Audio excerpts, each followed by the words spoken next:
Lazy. Nerve impulse की transmission, इसके लिए पहले एक How short does video the देखें, pain उसके you बाद बाकी करते हैं। experience when you burn your hand result so quickly in an action by your muscles?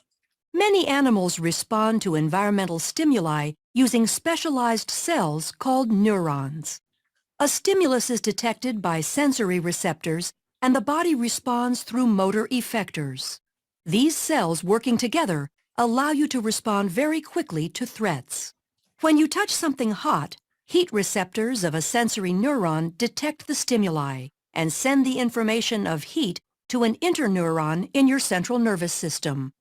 From there, a motor neuron sends a response from your central nervous system to the skeletal muscles in your arm, causing them to contract and pull your hand away. The fundamental process of neural transmission that underlies this action occurs in all neurons of the body. Neurons transmit. अब ये जो हम बात कर रहे हैं ना, हमने इससे पहले जो देखा वो सारा का सारा वो ये रिफ्लेक्स सेक्शन, रिफ्लेक्स आर्क, वो पाथवे हमने देख लिया। अब हम असल में देखने लगे हैं कि वो जो मैसेज है, वो जो ट्रांसमिट हो रहा है, वो मैसेज किस वे से ट्रांसमिट हो रहा है, उसके पीछे का मैकेनिज्म क्या है, ठीक है ना। तो कोई भी मेम्ब्रेन जो है ना, उसमें ये चैनल्स हैं। ये असल में आपको जितने भी चीजें नजर आ रही हैं, ये पर्पल कलर का, ग्रीन कलर का, ये सारे के सारे जो हैं वो एक मेम्ब्रेन है, लिपिड बायलेयर मेम्ब्रेन है। और इस मेम्ब्रेन के अंदर ये सारे के सारे वो आयन चैनल्स हैं। वो क्या है? आयन चैनल्स हैं, ठीक है। और आयन चैनल्स जो हैं, इनमें से आयंस मूव करेंगे। क्या करेंगे? आयंस मूव करेंगे, ठीक है ना। और इस तरह से जब आयंस मूव करेंगे तो तब इंपल्स ट्रांसमिट होगी। तो हमें इससे पहले ना, हमें देखना है, हमें दो तरह की चीजों को इसमें यहां पे ऑब्जर्व करना है। पहले है रेस्टिंग मेम्ब्रेन पोटेंशियल। पहले है रेस्टिंग मेम्ब्रेन पोटेंशियल, जिसको हम आरएमपी, आपकी बुक में डिफरेंट जगह पे लिखा होगा। रेस्टिंग मेम्ब्रेन पोटेंशियल जो है is the membrane potential when the nerve cell is at rest, when it is not conducting any impulse, ठीक है। तो हमारे पास किसी मेम्ब्रेन का पोटेंशियल जब वो कोई भी जो है इंपल्स ट्रांसमिट नहीं कर रहा, that is not functioning at that time, तो उस टाइम पे उसका जो पोटेंशियल होगा वो क्या होगा हमारे पास? रेस्टिंग मेम्ब्रेन पोटेंशियल, ठीक है। अब पोटेंशियल होता क्या है असल में? जब भी हम दो चार्जेस को आपस में सेपरेट कर देते हैं ना बाय अ बैरियर, ठीक है, हम दो चार्जेस को आपस में क्या कर देते हैं? सेपरेट कर देते हैं बाय अ बैरियर। तो हमारे पास ना वो चार्जेस चाहते हैं एक दूसरे की तरफ जाना, अट्रैक्ट करना, ठीक है ना। तो हमारे पास मोस्टली जो होता है, अगर हम वो पॉजिटिव चार्ज की बात करें तो पॉजिटिव चार्ज ने नेगेटिव की तरफ मूव करना है, ठीक है ना। अब वो जो वर्क डन है जो कि पॉजिटिव चार्ज को नेगेटिव की तरफ जाने में करना पड़ेगा, वो है उसका पोटेंशियल डिफरेंस। फर्क मेंटेन हो जाएगा ना, एक तरफ पॉजिटिव है, दूसरी तरफ नेगेटिव है, and positive move to wants to move toward the negative charge, ठीक है। तो एक बैरियर के थ्रू उसने क्रॉस करना है, और क्रॉस करने के बाद उसने जाना है उस नेगेटिव चार्ज की तरफ। तो इसमें जिसको काम करना पड़ेगा, that is the potential, that is the potential, ठीक है ना। अब जो पोटेंशियल है, डिफरेंस मेंटेन हो जाएगा। एक बाहर वाली साइड है मेम्ब्रेन की, एक मेम्ब्रेन के अंदर वाली साइड है, दोनों के बीच में जो पोटेंशियल का फर्क है, that is called the potential difference, ठीक है ना। तो पोटेंशियल डिफरेंस जो है हमने नोटिस करना है जब मेम्ब्रेन काम नहीं कर रही, when membrane is at rest, उस टाइम पे जो उसका पोटेंशियल डिफरेंस है, that is called the resting membrane potential. उस टाइम का हम क्या बोलेंगे? Resting membrane potential, the potential of the membrane when it is not conducting any impulse. And what is the potential? When two opposite charges are separated by a semi permeable barrier. अब इस time पे barrier कौन है? this is the barrier, the plasma membrane, यानी कि plasma membrane जो neuron की है, that is the barrier, ठीक है, जो कि सेपरेट कर रही है चार्जेस को, आयंस को क्या कर रही है? वो सेपरेट कर रही है। अब आयंस जब सेपरेटेड हैं तो ions wants to move, ions move करना चाह रहे हैं, और उसकी वजह से पोटेंशियल डिफरेंस का ग्रेडियंट मेंटेन हो जाएगा, यानी कि एक बाहर वाली साइड ज्यादा पॉजिटिव हो जाएगी, अंदर वाली साइड ज्यादा नेगेटिव हो जाएगी। तो ये जो पॉइंट है, this point is called the resting membrane potential, ठीक है ना। अब यहाँ पे देखें जरा, मैं आपको टेक्स्ट से एक दफा समझाने की कोशिश करता हूं, उसके बाद फर्दर इस पे बात करते हैं, ठीक है। तो यहाँ पे अगर आप देख पाए,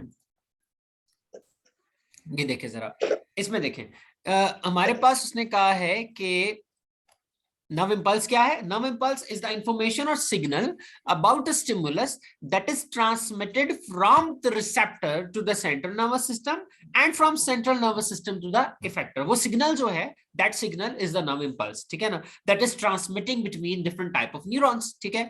और इन टेक्निकल टर्म्स जी nerve impulse can be defined as a wave of electrochemical changes that travel along the length of the neuron from one end to the other। तो हमारे पास वेव है इलेक्ट्रोकेमिकल चेंजेस की, यानी कि एक wave की form में ये मूव करता है एक एंड से दूसरे एंड तक, और हमारे पास मैसेज को एक एंड से दूसरे एंड तक ट्रांसमिट कर देता है। अब नर्व इंपल्स की जो जनरेशन है वो कैसे हो रही है, यहाँ पे देखें, here word electrochemical refers to the electrical potential।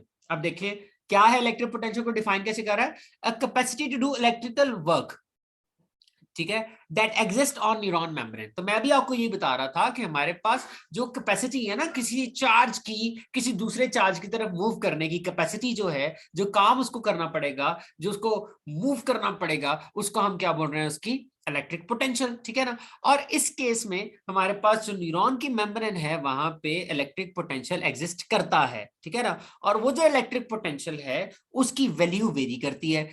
एक उसकी वैल्यू है हमारे पास रेस्टिंग वाली, और एक उसकी वैल्यू है एक्शन वाली।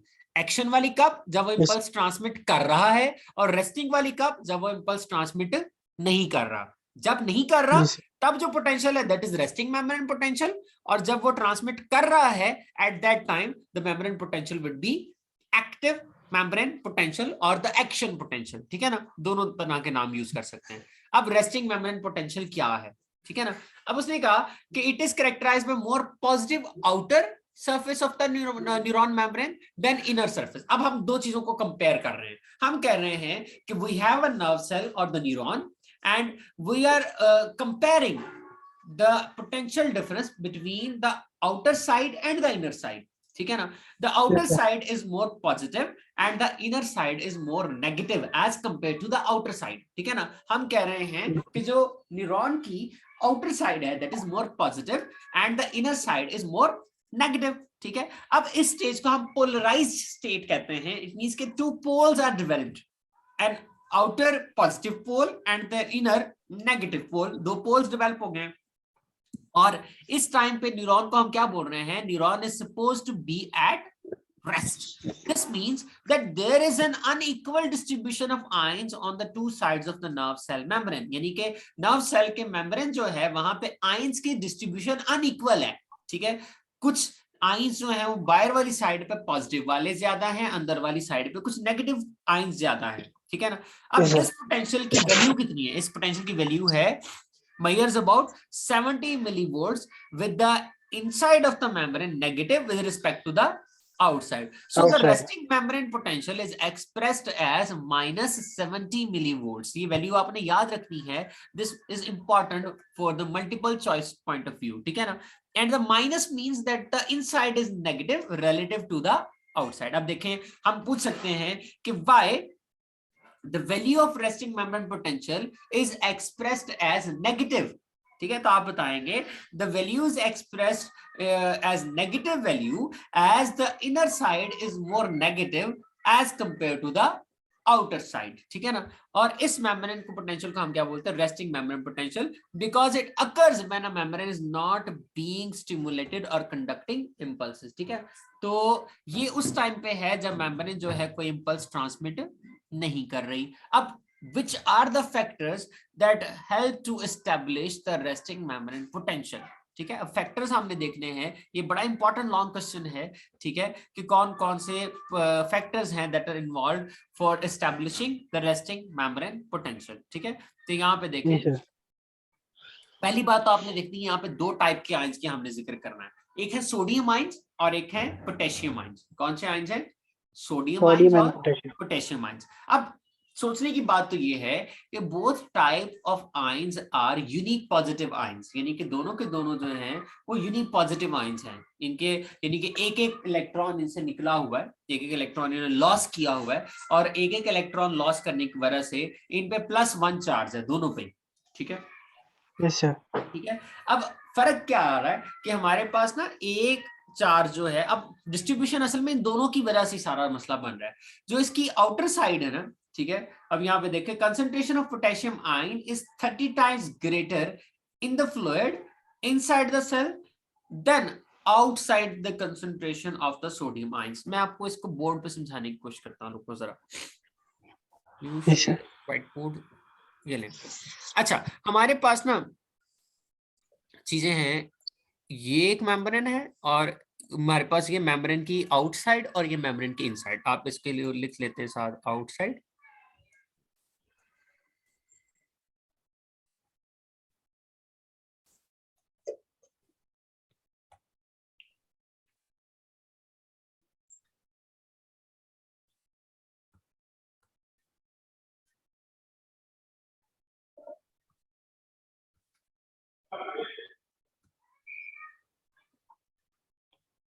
और ये मेम्ब्रेन की है इनसाइड।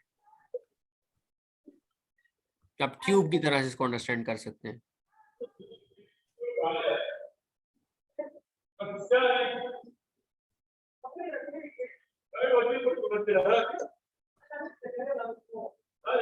अब दो चीजें हैं, ये जो आउटसाइड है ना, आउटसाइड जो है इस पे हमारे पास चार्जेस हैं, ये मोर पॉजिटिव है, ठीक है, इस पे पॉजिटिव चार्ज है, ठीक है, ये कंटिन्यूसली मैं यहाँ पे पॉजिटिव पॉजिटिव लिख देता हूँ, ठीक है ना।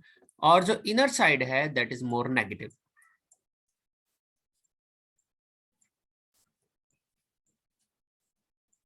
ठीक है। अब इनर साइड जो है यहाँ पे क्या है, नेगेटिव चार्जेस है। अब नेगेटिव चार्जेस जो हैं बाहर वाली साइड पे, अब दो आयंस का फर्क है, दो आयंस में, दो आयंस की सारी बात है यहाँ पे। एक है हमारे पास सोडियम आयन, एक क्या है Na पॉजिटिव सोडियम आयंस, ठीक है। और जो सेकंड आयन है वो है हमारे पास K पॉजिटिव। देखने को जाहिरी तौर पे दोनों के दोनों ही जो हैं वो यूनिक पॉजिटिव आयंस हैं, और असल में इनकी डिस्ट्रीब्यूशन जो है वो अनइक्वल है। इनकी डिस्ट्रीब्यूशन क्या है, अनइक्वल है। अनइक्वल डिस्ट्रीब्यूशन कैसे है कि हमारे पास ना जो इनर साइड है, जो इन साइड वाला पोर्शन है, ठीक है ना, यहाँ पे पोटेशियम आयंस की कंसंट्रेशन, ठीक है, 30 टाइम्स मोर है, यानी कि अंदर वाली साइड पे। असल में हमने दोनों चीजों को कंपेयर करना है, हमने एक टाइम पे एक आयन को देखना है। लेट्स सपोज आप एट वंस सोडियम आयन को भूल जाएं, आप कहेंगे हमारे पास सिर्फ एक ही टाइप का आयन है, और वो जो टाइप का आयन है वो पोटेशियम आयन है। पोटेशियम आयन की कंसेंट्रेशन अंदर वाली साइड पे जो है वो 30 टाइम्स जो है वो ज्यादा है, 30 टाइम्स क्या है, मोर है, ज्यादा है, कहां पे, अंदर वाली साइड पे। और बाहर इसकी कंसेंट्रेशन 30 टाइम्स क्या है, कम है। बाहर पोटेशियम आयंस हैं जरूर, बट बाहर के मुकाबले में, अंदर के मुकाबले बाहर इनकी कंसेंट्रेशन क्या है, 30 टाइम्स लेस है, ठीक है। और we are talking about a single type of ion at once, हम एक टाइम पे एक आयन को डिस्कस कर रहे हैं। आप नोटिस करें ना, आपके पास पोटेशियम आयंस हैं, पोटेशियम आयंस की कंसेंट्रेशन अंदर वाली साइड पे ज्यादा है, बाहर वाली साइड पे कम है, ठीक है ना। और इसी तरह से हम आयन ले लेते हैं। दूसरा, हम कहते हैं कि जो हमारा सोडियम आयन है, सोडियम आयन की कंसेंट्रेशन जो है, इसकी कंसेंट्रेशन बाहर वाली साइड पे जो है वो ज्यादा है। सोडियम आयन की कंसेंट्रेशन 10 टाइम्स जो है वो आउटर साइड पे ज्यादा है, ठीक है।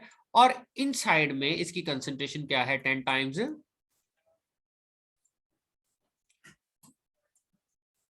10 टाइम्स इसकी कंसेंट्रेशन जो है वो कम है, ठीक है। एक सिंपल सी लॉजिक आपने समझ ली। मैंने दो बातें की आपको मैंने कहा कि आयंस दोनों ही इन्वॉल्व हैं, बट एक टाइम पे समझने के लिए आप सिर्फ एक आयन पे फोकस करेंगे। पहले हमने बात की पोटेशियम आयन की, हमने कहा कि पोटेशियम आयन की कंसंट्रेशन जो है that is more inside as compare to the outside. और अगर हम सोडियम की बात करें तो सोडियम की कंसंट्रेशन जो है that is more outside as compare to the inside. अब होना क्या है, हमारे पास ना यहाँ पे एक एटीपीएस जो हमारे पास कॉम्प्लेक्स है, एटीपीएस कॉम्प्लेक्स है, ठीक है ना। एटीपीएस क्या है, कॉम्प्लेक्स, जो कि हमारे पास ना, जिसके पास दो साइड्स हैं। मैं आपको वीडियो में दिखाने की कोशिश करता हूँ, उसमें दो साइड्स आपको नजर आएंगी। यहाँ पे देखिए जरा, इस जो आपके पास आपको ये आयन नजर आएगा यहाँ पे इंपल्स की ट्रांसमिशन के टाइम पे, इसमें दो चीजें आपको नजर आएंगी।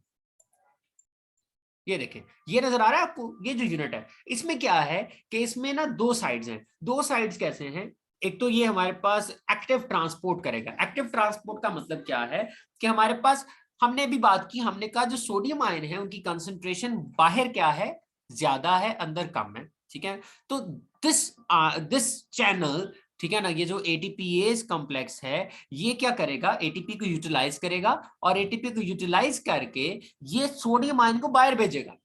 ठीक है, सोडियम आयन तो पहले ही बाहर ज्यादा है। ठीक है, सोडियम आयन की कंसंट्रेशन क्या है, बाहर पहले ही ज्यादा है 10 times as compare to the inside. अंदर के मुकाबले में सोडियम आयन की कंसंट्रेशन बाहर ज्यादा है पहले ही, और वो ज्यादा ही बाहर पुश कर रहा है। अब जब भी ना हमारे पास हम ट्रांसपोर्ट की बात करते हैं तो ट्रांसपोर्ट में मूवमेंट अक्रॉस प्लाज्मा मेम्ब्रेन में एक रूल है, वो ये रूल है कि हमारे पास ना जो जब भी मूवमेंट होगी against the concentration gradient, against the concentration gradient क्या, कि हमारे पास अगर हायर कंसंट्रेशन से लोअर कंसंट्रेशन की हायर की तरफ जाना है, अगर लोअर कंसंट्रेशन से हायर कंसंट्रेशन की तरफ मूव करना है तो उस मूवमेंट के लिए हमें एनर्जी रिक्वायर्ड होती है। ठीक है ना, क्योंकि हमने देखें जब भी आप पानी जमीन से निकालते हैं, आप मोटर यूज करते हैं, आप पंप चलाते हैं, ठीक है ना, या आप हैंड पंप की बात करें या आप वेल की बात करें या किसी भी ऐसी मशीन की बात करें जो जमीन से पानी निकाल रहा है, तो उसके लिए आपको इलेक्ट्रिसिटी यूटिलाइज करनी पड़ती है। ठीक है ना, अब जिस तरह अगर आपने जमीन में खड्डा खोदा हुआ है और आपने वहां पे पानी पुश करना है तो उसके लिए कोई जरूरत नहीं है, क्योंकि जमीन की अपनी एक फोर्स है जो उसको खींच रही है, आपको अलग से एनर्जी लगाने की जरूरत नहीं है। बिल्कुल ऐसे ही हमारे पास एक्टिव ट्रांसपोर्ट भी है। एक्टिव ट्रांसपोर्ट में क्या हो रहा है कि आप क्या कर रहे हैं, आप सोडियम आयंस जो कि पहले से ही बाहर ज्यादा हैं, आप अंदर से और आयंस को कलेक्ट कर रहे हैं और उनको और बाहर भेज रहे हैं। ठीक है ना, ये आप काम कर रहे हैं against the concentration gradient, and when we do something against the concentration gradient we need to use the energy, और हम वहां पे एनर्जी यूटिलाइज कर रहे हैं in the form of ATP, हम वहां पे एटीपी की फॉर्म में एनर्जी यूटिलाइज कर रहे हैं। अब होगा क्या कि जब ये एक दफा 2 सोडियम आयंस को बाहर ले जाएगा, ठीक है ना, 3 सोडियम आयंस को बाहर लेके जाएगा, आप एक दफा वीडियो आप नोटिस करें जरा, changes in the electrical potential of the membrane by ठीक the है। movement आप of देखिए ions ये जब across. भी लेके जाएगा ना 3 सोडियम बाहर लेके जाएगा और बाहर से आते वक्त 2 पोटेशियम अंदर ले आएगा, बाहर से आते वक्त 2 पोटेशियम अंदर ले आएगा। अब दोनों साइड से काम ऑपोजिट हो रहा है, पोटेशियम की कंसंट्रेशन ऑलरेडी अंदर ज्यादा है और सोडियम की कंसंट्रेशन ऑलरेडी बाहर ज्यादा है। ठीक है ना, अब दोनों के काम जो मूवमेंट हो रही है that is against their concentration gradient, and that's why we need to use the energy in the form of ATP. अब क्या हो रहा है कि 3 सोडियम बाहर जा रहे हैं हर एक दफा और 2 पोटेशियम अंदर आ रहे हैं। ठीक है, उनको रिप्लेस करने के लिए एक मैकेनिज्म है कंपनसेशन का, कि वो कह रहे हैं कि ठीक है जी हम आपको 3 सोडियम बाहर भेजेंगे और आपने 2 पोटेशियम अंदर भेज देने हैं। ठीक है ना, अब वो जो एक्सचेंज पंप चल रहा है, इस एक्सचेंज पंप की वजह से अब बाहर वाली साइड जो है वो मोर पॉजिटिव होती जा रही है, क्योंकि चार्जेस की डिस्ट्रीब्यूशन अनइक्वल है, बाहर 3 निकल रहे हैं उनके मुकाबले में अंदर 2 आ रहे हैं। ठीक है ना, और एक और काम भी हो रहा है। पहला हमने पॉइंट क्या पढ़ा है, पहला पॉइंट है हमारा इसमें जो हम इसमें फैक्टर्स पढ़ रहे हैं उसमें पहला पॉइंट है हमारा कि जो मूवमेंट हो रही है, अब नोटिस करें जरा, This दोबारा देखें action जरा इसको। occurs in all neurons of the body. Neurons अब यहाँ पे transmit this देखें 3 information सोडियम through बाहर जा रहे changes हैं, in the electrical इनके potential of the एक्सचेंज में membrane 2 by the potassium movement अंदर of आ रहे हैं। ions across the membrane. ठीक है, An ये देखें 2 electrochemical पोटेशियम अंदर जा gradient रहे हैं governs और the इसमें movement of these ions, phosphate use हो रहा resulting था, वो in an एटीपी से आ रहा electrical है। यहाँ पे देखें impulse. फिर 3 सोडियम The बाहर, resting membrane potential ATP in a आया, neuron, ATP when the cell hydrolyse is हुआ not firing और an हमारे impulse, पास ये is 3 established by sodium the बाहर चले गए unequal और distribution of इनके sodium मुकाबले में ions outside of the 2 cell potassium अंदर and आ गए। potassium ions inside the cell, ठीक है, making the outside. अब ये वाला सारा जो चल रहा है काम, इसके थ्रू हमारे पास सोडियम आयंस की कंसंट्रेशन यानी कि जो पॉजिटिव चार्ज है उसकी कंसंट्रेशन बाहर ज्यादा होती जाएगी, अंदर क्या होती जाएगी, कम होती जाएगी। ठीक है ना, अब वो उसके कम होने में और भी फैक्टर्स हैं, बाकी फैक्टर्स को भी हम साथ साथ देखते हैं। पहला फैक्टर तो हमारा एक हो गया कि जो अनइक्वल डिस्ट्रीब्यूशन है आयंस की, ये distribution and active movement of sodium potassium ion. Concentration potassium ion की 30 टाइम्स ग्रेटर है in the fluid inside the cell than outside, and concentration of sodium ions is nearly 10 times greater in the fluid outside the cell than inside. ठीक है, ये 2 बातें होगी, मैंने आपको पहले भी समझा दी।